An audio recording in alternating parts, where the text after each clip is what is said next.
The call came without ceremony, a single, sterile buzz that sliced through the hushed quiet of his penthouse office.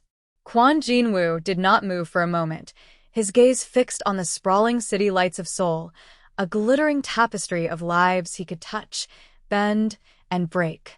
The phone buzzed again, insistent. He finally answered, his voice a low timbre of command. The words that came through the receiver were clipped, professional, and utterly world-shattering. A name, an address, a hospital. The silence that followed was heavier than any threat he had ever uttered. He hung up without a word, the phone clattering softly onto the polished obsidian of his desk. For the first time in a decade, the city outside seemed to fade into a meaningless blur. The only thing that was real was her name, echoing in the chambers of a heart he thought had long since turned to stone. Gabrielle. The drive was a violation of every traffic law, a streak of black chrome, and contained fury cutting through the night. His knuckles were white on the steering wheel, his jaw a line of granite. The hospital's fluorescent lights were an assault, too bright, too clean for the violent chaos churning inside him. He moved through the corridors with a predator's grace, his tailored suit a stark contrast to the antiseptic environment. Nurses and doctors parted before him, sensing the invisible, dangerous aura that clung to him like a shroud. He didn't ask for directions. He simply knew where to go, as if some invisible thread, frayed but never fully severed, was pulling him toward her. He stopped outside room 308. He could see her through the small glass window in the door. Gabrielle Laurent. Lying in the narrow bed, swallowed by a pale blue gown, a stark white cast encasing her left arm from wrist to elbow. Her face, even in sleep, was a canvas of muted pain, a constellation of bruises blooming like dark flowers against her deep brown skin. The sight of it, the sheer, brutal fact of her injury, was not a spark. It was an explosion, silent and devastating, deep within his soul. The world narrowed to this single room, to the woman lying broken within it. And in that moment, the man who controlled the city's shadows made a vow that was as absolute as death itself. The person responsible would not just pay. They would be unmade. He pushed the door open, the soft click echoing in the profound stillness of the room. Gabrielle's eyes fluttered open, hazy with medication and pain, before widening slightly as they focused on him. Recognition flickered, followed by a wave of something far more complex. Confusion, weariness, and a deep, historical ache. He saw it all in the slight tightening of her lips. It had been 2 years. 2 years since he had walked away, telling her his world was no place for her light, a decision that had felt like carving out a piece of his own being. He had believed it was to protect her. Seeing her now, so vulnerable and hurt, made that past decision feel like the most profound failure of his life. He moved to her bedside, his presence seeming to shrink the already small room. He didn't speak, not at first. He simply looked, his gaze tracing the ugly purple marks on her cheek, the split in her lower lip, and finally, the rigid plaster encasing her arm. A quiet, guttural sound, almost too low to be heard, escaped his throat. It was the sound of a carefully constructed dam beginning to splinter. "Jin-woo," she whispered, her voice rough, as if it hurt to speak. "What are you doing here?" He reached out, his hand hovering over her uninjured one before he gently, so gently, rested his fingers on hers. Her skin was cool. "I was told you were here," he said, his voice a low rumble, stripped of its usual authority, leaving only a raw, exposed current of emotion. "Gabrielle, tell me who did this to you." Her gaze fell away from his, shifting to the sterile white of the opposite wall. A curtain of silence descended. It was the same silence he knew from her past, the kind that was not empty, but filled with things she felt were too heavy to say aloud. It was the quiet resilience he had once mistaken for fragility. He knew then that pushing her would be a mistake. The monster who had done this had used force. He would not. His thumb stroked the back of her hand, a small, repetitive motion. "I will find them," he said. It was not a threat meant to impress her. It was a simple, immutable statement of fact, as certain as the rising of the sun. A promise sealed in the suffocating quiet of a hospital room. He left her side only when a nurse entered to check her vitals, stepping out into the hallway's antiseptic glare.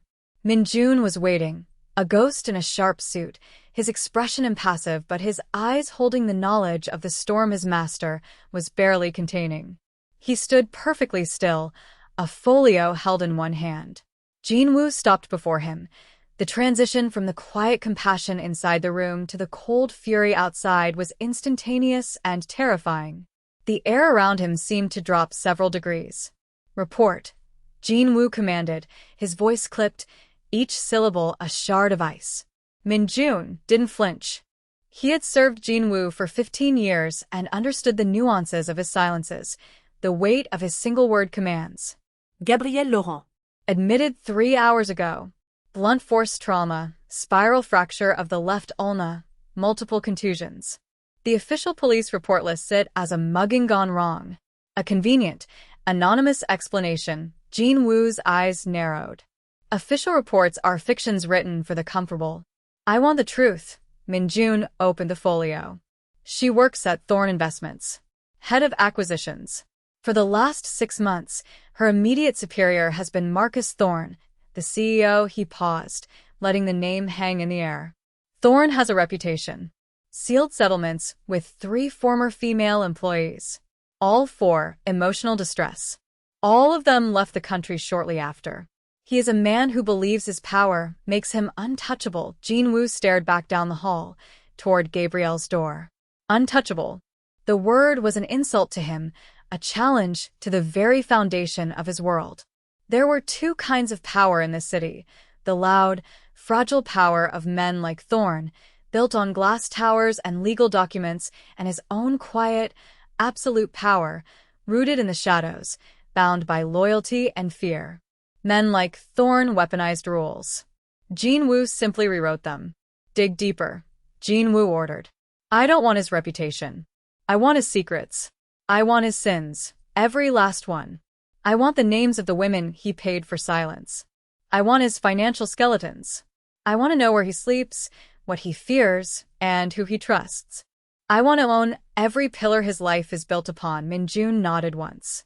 And Mr. Thorne himself? Jin-woo turned his gaze back to his aide, and for a fleeting moment, the mask slipped, revealing the abyss beneath. Do not touch him. He belongs to me. He returned to the room to find Gabrielle awake, staring at the cast on her arm as if it were a foreign object. The pain medication had clearly worn off, leaving her features tight with discomfort. He pulled a chair to her bedside and sat, the silence between them stretching, thick with unspoken history. He remembered the arguments, the final one played out in the sterile elegance of his penthouse. Her pleas for him to leave his life behind, his cold, pragmatic refusal. He had told her she deserved sunlight, not his shadows. He had let her go, believing it was an act of love. Now that act felt like abandonment. You never told me you worked for Thorne, he said softly, breaking the silence. Her head snapped toward him, her eyes sharp with a new kind of fear. Not of him, but for him. Stay away from him, Jin-woo. Please. You don't know what he's like. He's powerful. A bitter, humorless smile touched his lips. The word powerful is relative, Gabrielle. He leaned forward, his voice dropping, forcing her to meet his intense gaze. This was not a mugging. This was him, wasn't it? Tears welled in her eyes, silent and shimmering. She gave a single, almost imperceptible nod. The story came out in broken pieces, a narrative of escalating harassment she had tried to manage with professionalism and grace. Unwanted advances in the boardroom, late-night calls, veiled threats about her career. She had refused him, firmly and repeatedly. Yesterday, after a major deal she had single-handedly closed, he had cornered her in the office parking garage. He had been drunk on power and champagne. He had told her he was rewarding her success. When she fought back, he had grabbed her arm and twisted. The snap of the bone had been sickeningly loud in the concrete echo chamber. I thought I could handle it, she whispered, a tear finally tracing a path down her bruised cheek. I didn't want to be another woman he broke and discarded. I thought I was stronger than that. Jinwoo reached out and carefully wiped the tear away with his thumb. You are, he said, his voice a bedrock of certainty. Your strength was never the question. The failure was a world that allowed a man like that to accumulate power in the first place. A failure I intend to correct. Minjun worked with brutal efficiency. Within 24 hours, the folio he presented to Jinwoo was 3 inches thick.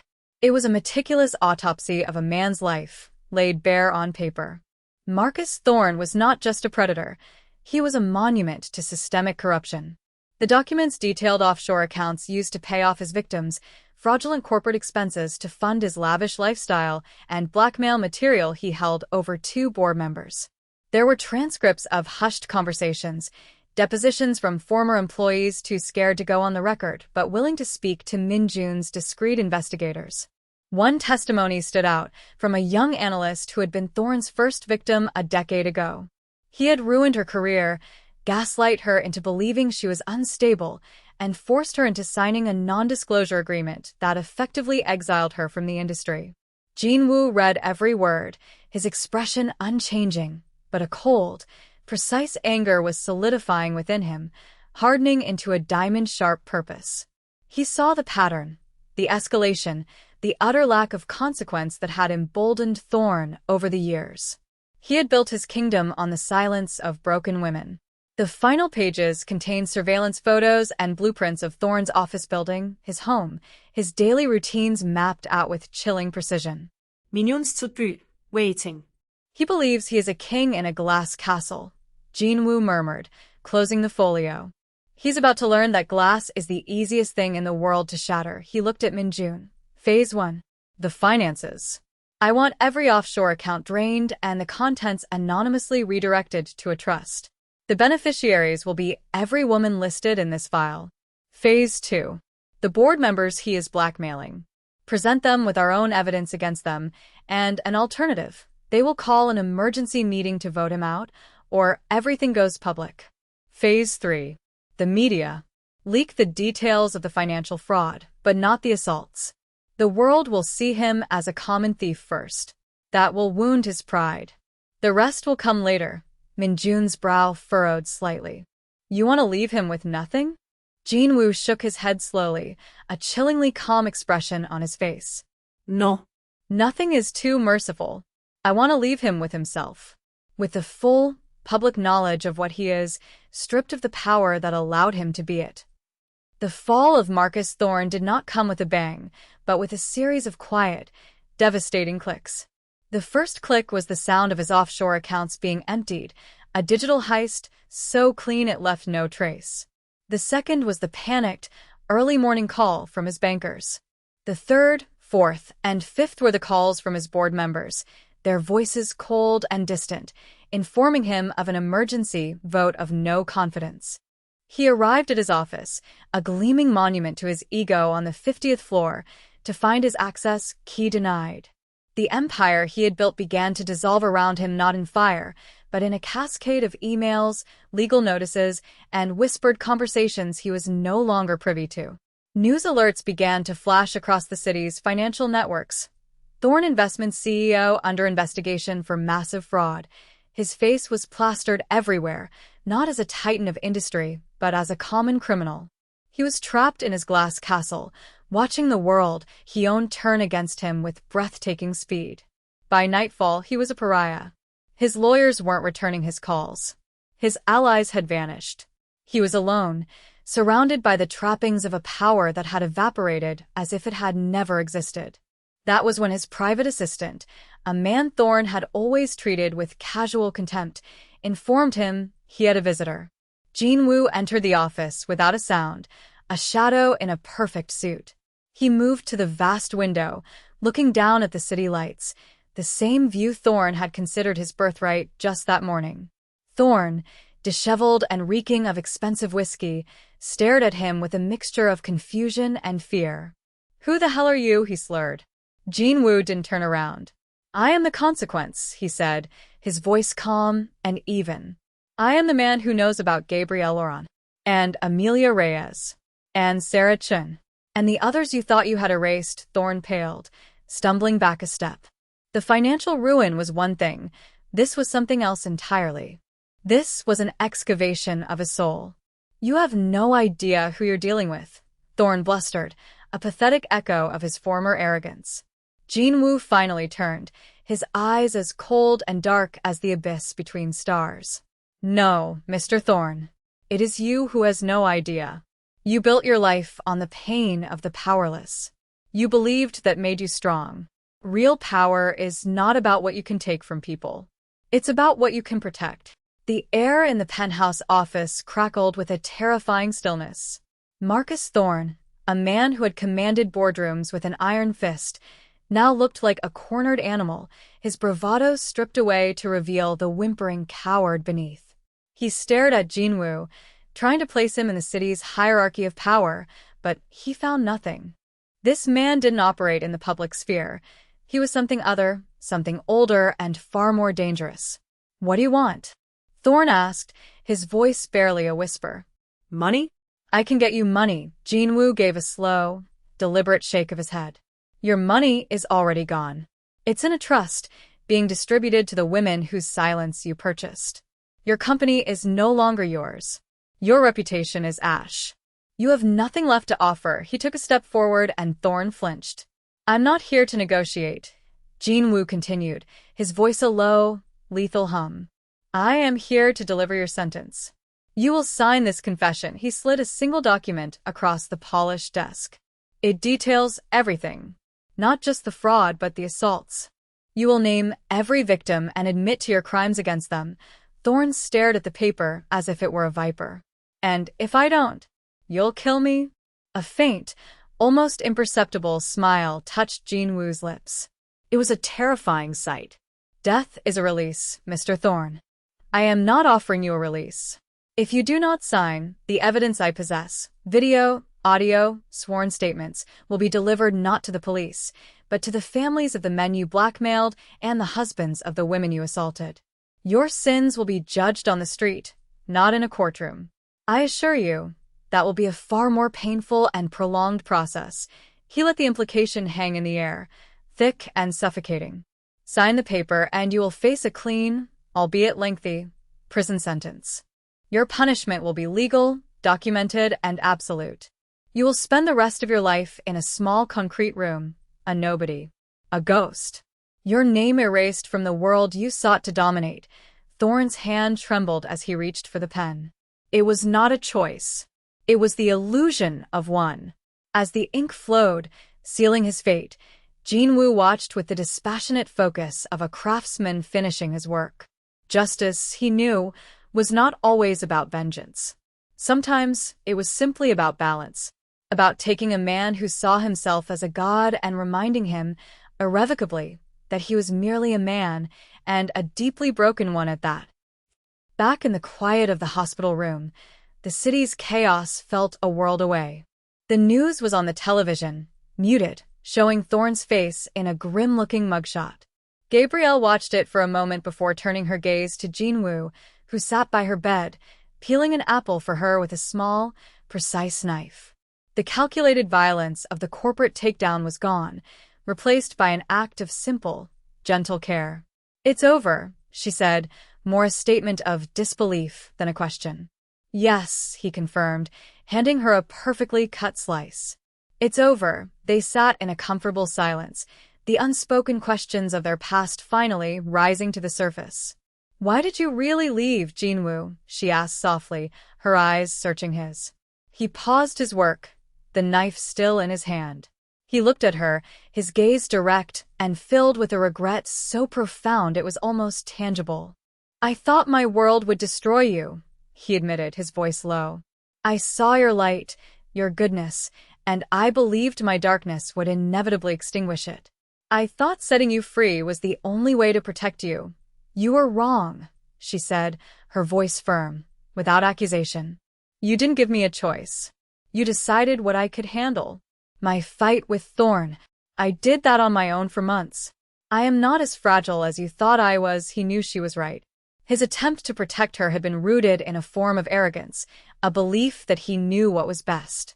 He had underestimated her strength, the the very quality he had always admired most. He placed the knife and the half-peeled apple on the bedside table and took her uninjured hand in his touch infinitely tender. "I know," he whispered. "I have been a fool." He leaned in slowly, giving her every opportunity to pull away. She didn't. He pressed his lips to hers, a kiss that was not about passion or possession, but about apology, reunion, and a deep, soul-shattering sense of coming home. It was a promise of a new beginning, one built not on his protection, but on their shared strength. The months that followed were a study in quiet transformation. Jin-woo used his considerable, unseen influence to ensure Thorne's confession led to a swift and severe conviction. The company was restructured, and a significant portion of its assets were diverted into a victims' compensation fund, an anonymous endowment that Gabrielle was asked to oversee. At first, she was hesitant, but with Jin-woo's encouragement, she accepted. It was a way to turn her trauma into a tool for change. He watched as she channeled her quiet resilience into fierce advocacy. She wasn't a victim anymore. She was a force. She established a foundation, the Loran Initiative, dedicated to providing legal and financial support for victims of corporate abuse. She worked tirelessly, her intelligence and empathy making her a powerful voice for those who had been silenced. Jin-woo remained in the background, a silent partner and a constant source of support. He attended her fundraising galas, a discreet figure in the back of the room, his pride in her a palpable thing. Their relationship blossomed in this new space of equality. He learned to share his world with her, not just the danger, but the quiet moments in between. They spent evenings in his penthouse, not as a fortress to keep the world out, but as a home. She would read over legal briefs while he would handle his own, darker business in another room, but they always came back together. Their love was no longer about a powerful man protecting a vulnerable woman. It was about two strong, complex individuals finding balance, healing each other's old wounds. He taught her about strategy and leverage. She taught him about grace and forgiveness.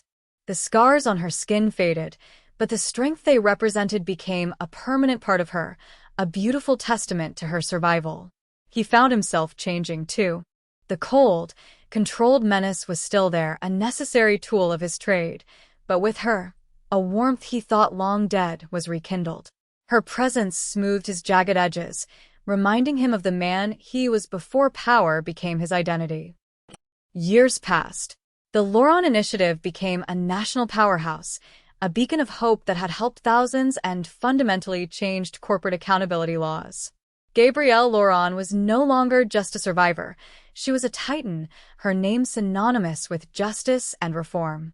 She stood at a podium in a grand ballroom, addressing a captivated audience of lawmakers, philanthropists, and fellow advocates.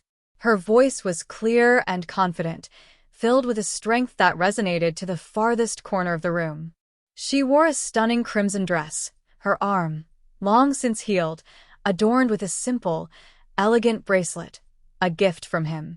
In the shadows at the back of the room, Kwon Jin-woo watched, his face impassive to any casual observer, but his eyes held an ocean of love and pride. He was still a king of the underworld, a man who dealt in secrets and fear, but his greatest accomplishment, his most profound source of meaning, was the woman on that stage. He had started by seeking to avenge her, to unmake the man who had hurt her. But in the process, he had helped her create something far more powerful and lasting than any empire he could ever build or destroy. Later that night, they stood on the balcony of their home, the city lights glittering below them like a fallen constellation. She leaned her head against his shoulder, her hand finding his. "Do you ever regret it?" she asked softly. "The things you had to do?" He looked down at their intertwined fingers, then out at the sprawling metropolis. "I regret that the world is a place where such things are necessary," he said, his voice a low rumble. "But I have never, for a single moment, regretted protecting you." He turned to face her, cupping her cheek. "You saved me, Gabrielle. You took the justice ideal in, which is often brutal and temporary, and you transformed it into something that endures. You built a legacy out of your pain." She smiled, a radiant, genuine smile that still made his heart ache. We built it, she corrected gently. Together, he kissed her then, a deep, lingering kiss filled with the quiet certainty of a love that had been tested, broken, and remade into something unbreakable. In the heart of the shadows, they had found their light,